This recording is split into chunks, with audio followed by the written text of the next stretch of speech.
Avois. Since this week is the fast of Asara B'Tevis, I'd like to say a story somewhat related with Asara B'Tevis.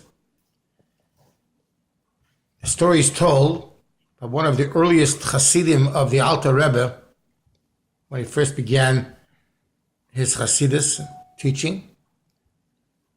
There was a Hasid that at first he was actually an opponent of the Alter Rebbe, but later he became close to the Alter Rebbe and he became very involved in Hasidus. And the story is told about him that one time it was Asara B'Tevis. Of course, he fasted and he felt very weak towards the end of the day. So that night he went to sleep early. And when he went to sleep, he went to the sink to prepare his negelwasser or wash his hands, say Shema. And then he said Shema, and he was by the window and he waited. And it turned out he was thinking about different things, the Hasidus and so forth.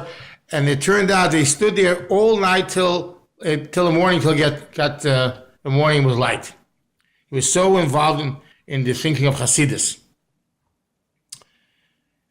So the story is told about him that the first time he finally came on Yechidus to the Alter Rebbe.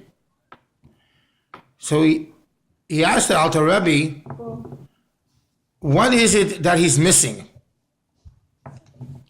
And the Alter Rebbe told him that in truth, you are not missing anything. You are a God-fearing person. You are very learned. You know a lot in the learning.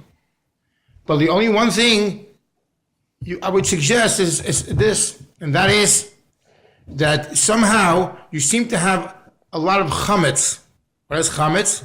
That just like chametz means that dough rises. So in a sense, there's a little bit of gaiva, a little bit of chametz in it.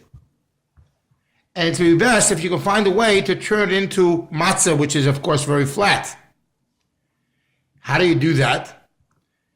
And the Alter Rebbe told him that halacha says regarding Pesach, if a piece of matzah touches something and becomes wet or becomes chametz, so what you're supposed to do to make it kosher, the dish, the spoon, the fork, and so forth, that you're supposed to take it, and it depends. If it was used in a fire, like a frying pan and so forth, you have to take it and burn it till it becomes fiery as well, till sparks come out from it as well. And he got the message, what the Alter Rebbe meant, that he has to become so involved in the learning of Hasidus until finally sparks come out of him and so forth. And he's always told the Hasidim that with this he was able to live the rest of his life with this thought of the Alter Rebbe. A good avois.